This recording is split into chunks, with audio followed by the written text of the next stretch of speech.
Hello dear friends, I am Dr. Mukesh Pareek and today's video is on the translation of Bible. It is based on the history of the translation of Bible. So the first translation was from Hebrew into English by Saint Jerome in 405. Then for certain centuries this Bible was used in the Catholic churches, and with the advent of John Wycliffe, when Reformation began, they felt the need to translate the Bible into the vernacular, and so Wycliffe did the first complete English translation of the Bible. He did it in 1380 with two of his friends.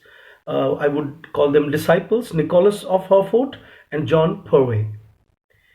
This translation was not a good translation because it was said that it was a version of another version, because Saint Jerome translated it, so it was a translation of a translation. So it was not favored by the ecclesiastical people later on. But there is something which is very important for this Bible, and that is that it paved the way towards the acceptance of vernacular or English language in the clerical fields, or you can say in the churches. And after that, so Saint Jerome is the first name, John Wycliffe is the second name, and the third important name is William Tyndale.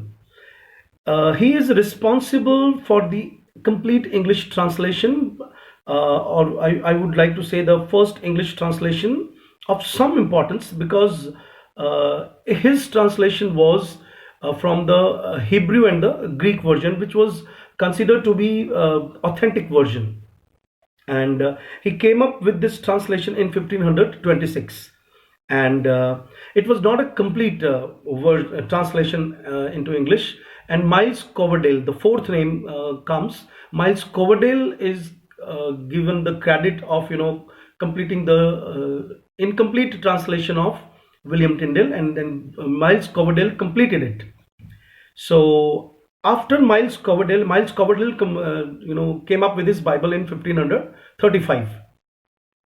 So we can say that till now, with these four names, Miles Coverdale is given the credit of the complete translation of English of some reputation, which was later on even used by even Henry VIII also, because of its authenticity and accuracy, and the words he used were gaining currency plus acceptance by the clergymen also. But as you know that English language has a translation history of translation of the Bible, and this was not accepted in all the circles. And when Henry VIII established the Church of England, he commissioned John Cromwell, his chief minister, for another Bible. So Tyndale's Bible was also taken, and Miles Coverdale. Then, as I told you, that Tyndale's Bible was not the complete version, because though it was translated from the Hebrew and the Greek version, but then it was not a complete one. So when Henry VIII commissioned Miles Coverdale under the patronship of the John Cromwell, Thomas Cromwell, sorry. Then Miles Coverdale took certain parts. He translated certain parts from the Vulgate Bible also. So then this Bible was named the Great Bible. Great Bible is called by many names. Let me clear this point, because many students get confused when they read in different books of history, books of or the books of English, when they read the different names in the books of history of English literature. It is the Great Bible is called Cromwell's Bible also, as I told you that Cromwell was commissioned by Henry VIII. Second, it is also called Whitchurch's Bible, because Whitchurch was the first publisher of this Bible. He printed it. It is also called the chained Bible because it was huge in size and it was chained on the desks there in the churches so that people cannot remove that. Because as we all know, that the sentiments were against these new translations, because Catholicism was banned and Anglican Church was established, so it was chained in the churches. It is also called CRANMER'S Bible because in the second edition, Cranmer wrote a preface to the second edition. So these 4 or 5 names are associated with the same Bible, which is called the Great Bible. So let me recapitulate that. First Bible is from Hebrew into Latin. That was done by Saint Jerome in 405. Second translation was by Wycliffe in 1380. I'm sorry, Wycliffe. We call him Wycliffe. Second translation is by Wycliffe, and Wycliffe's Bible is not considered to be the accurate Bible. As you all know that English was not established as a language, and English had yet to see the whole journey of its sophistication. So after that, Tyndale's name comes. Tyndale translated from Hebrew and Greek, which is considered to be the better version, but it was not a complete translation. So Miles Coverdale then translated the whole Bible. He also took material from Vulgate and certain blasphemous materials. Blasphemous means certain material of the Bible which was considered against the Bible. So Apocrypha, we call it in English. So Miles Coverdale also took certain material from the Apocrypha and the Vulgate. And then these all materials were used in the Great Bible. And as I told you, that Great Bible has so many different names. Chained Bible, it is also called CRANMER'S Bible, Whitchurch's Bible, and Cromwell's Bible. Now, after that, the next name comes is Geneva Bible. It was compiled in 1560. It was the first important Bible in many senses of the word, because it was in verses, divided into verses.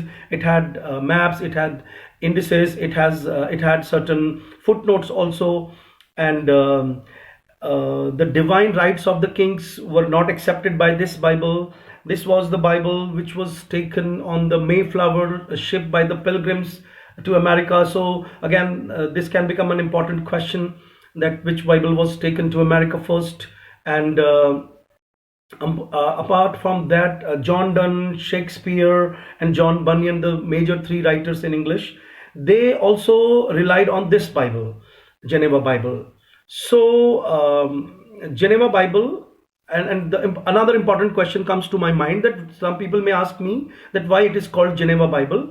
That Queen Mary, the sister of Elizabeth I and Catholic daughter of Henry VIII, when she came on throne in 1553, and she remained there till 1558, and she discouraged any reformist movements, and she started brutally killing the Protestants and the Protestant clergies.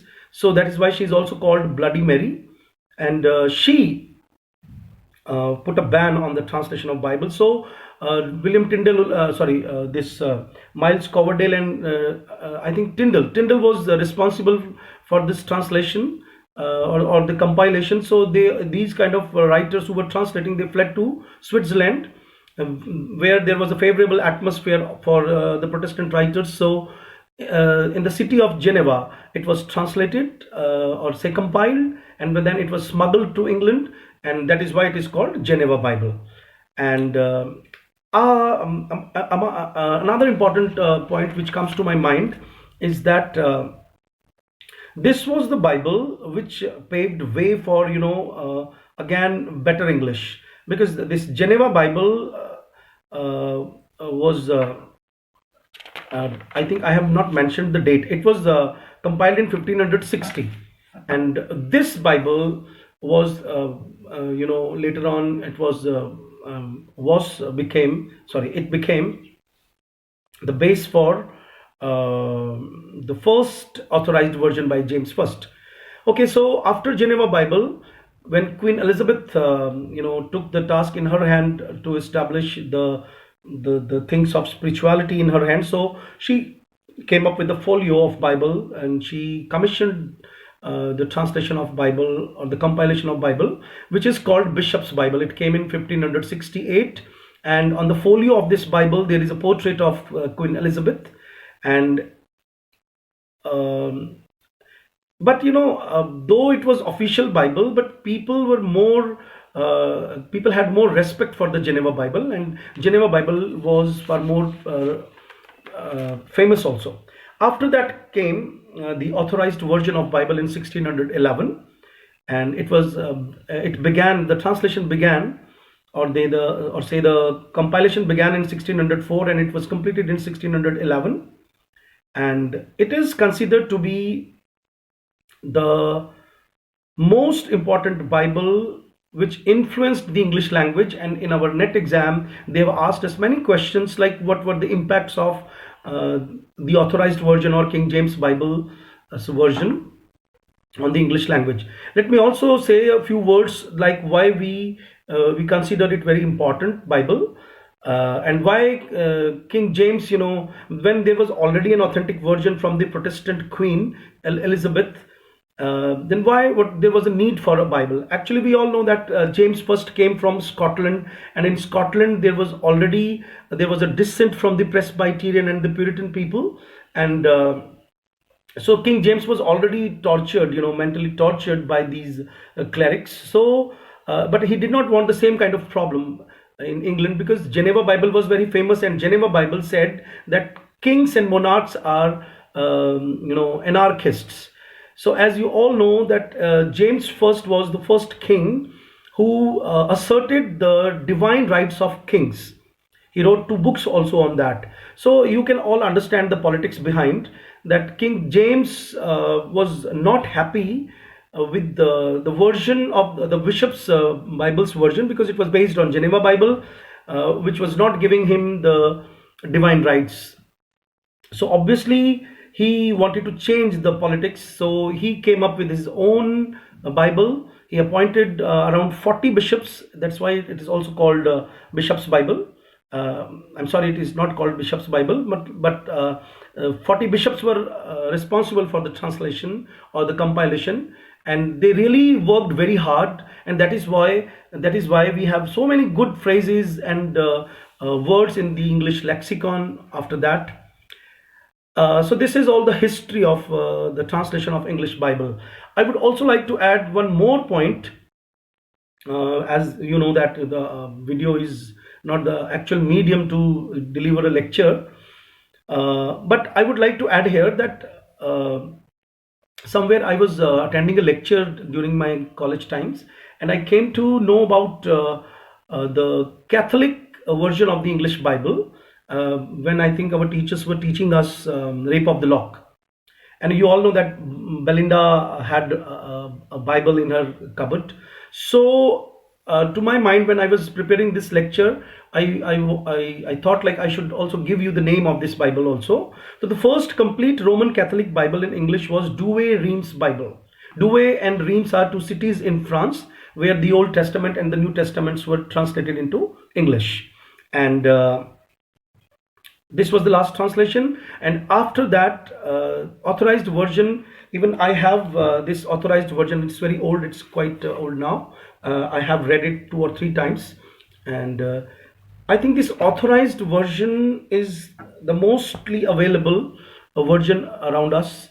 After that, there are other questions can be solved regarding the use of Bible in English literature, and for that I have decided to make another video. Thank you very much, friends, for watching me.